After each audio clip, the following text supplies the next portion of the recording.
The question was direct, simple, binary, a yes or a no. Do these emails constitute credible evidence, not proof, but credible evidence warning further investigation into whether Steve Tisch was involved in Epstein's criminal conduct? Do you think yes or no?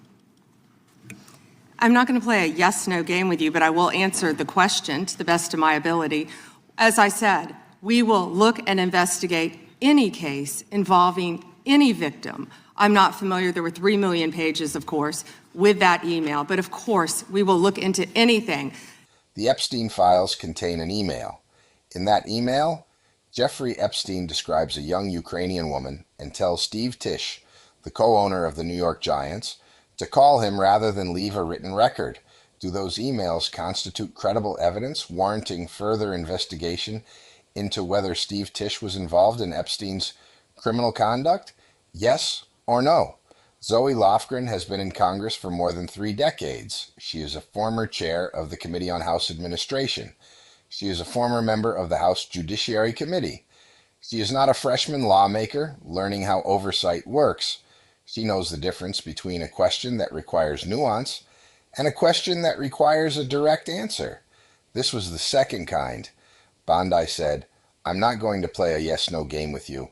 That sentence is not a legal objection. It is not a claim of privilege or a reference to an ongoing investigation. It is the Attorney General of the United States telling a senior member of Congress that she will not answer the question she was asked because she has decided the format is beneath her. Lofgren tried to reclaim her time. Bondi talked over her. Lofgren said, on the record, what she thought of what had just happened.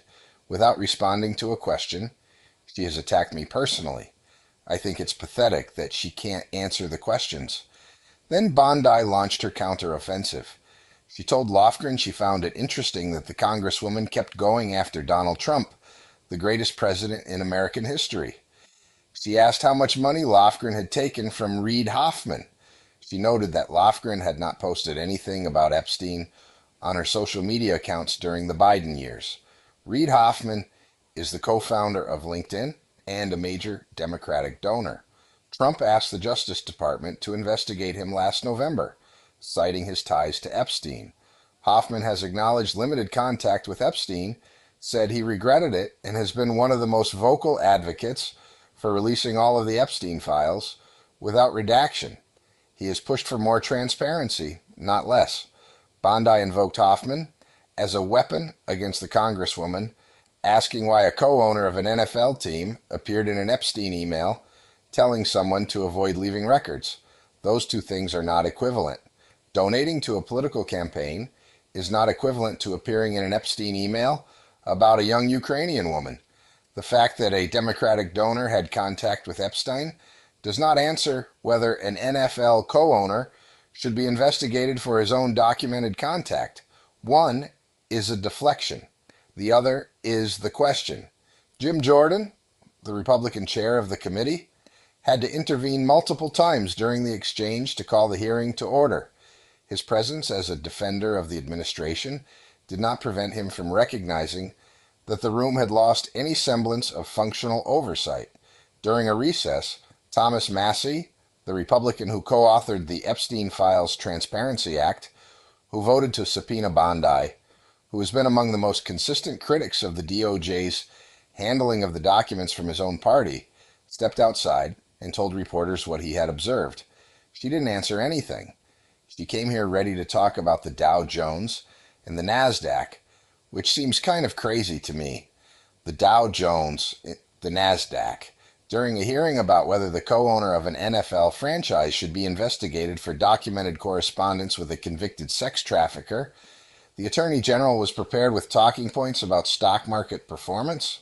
That is not an accident. That is a strategy. The binder that Bondi carried into the hearing, the one that contained Jayapal's search history, the one that Raskin called a burn book, the one that Massie described as flashcards for insults, also contained market statistics, opposition research on Democratic members, economic data, everything designed to change the subject, run down the clock, and produce a clip of a Democrat being attacked rather than a clip of an attorney general being held accountable.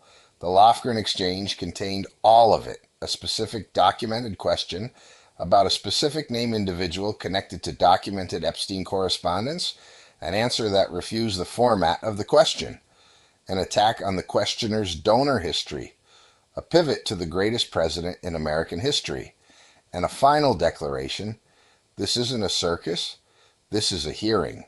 Massey heard that last line. He had his own view on what the hearing was. She came here ready to talk about the Dow Jones. Here is what the Steve Tisch question was actually asking. The Epstein files contain 3 million pages released by this administration. In those pages, a name appears. That name belongs to the co-owner of an NFL franchise. The correspondence associated with that name contains a reference to a young Ukrainian woman and an explicit instruction to call rather than write. The DOJ's July 2025 memo said no further charges were warranted in any Epstein-related matter.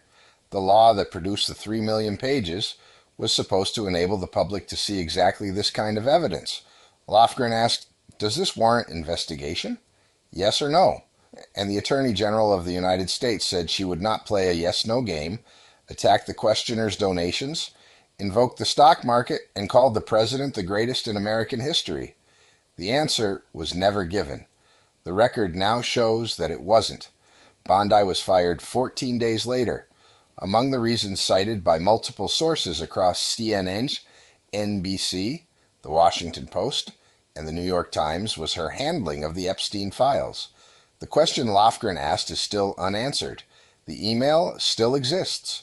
The correspondence about the young Ukrainian woman and the instruction to avoid leaving records is still in the public database. Bondi is gone. The files remain half-hidden, and the new acting Attorney General went on Fox News and said he does not understand what it would mean to name the abusers. The hearing was not a circus, but the answer to the question was never given.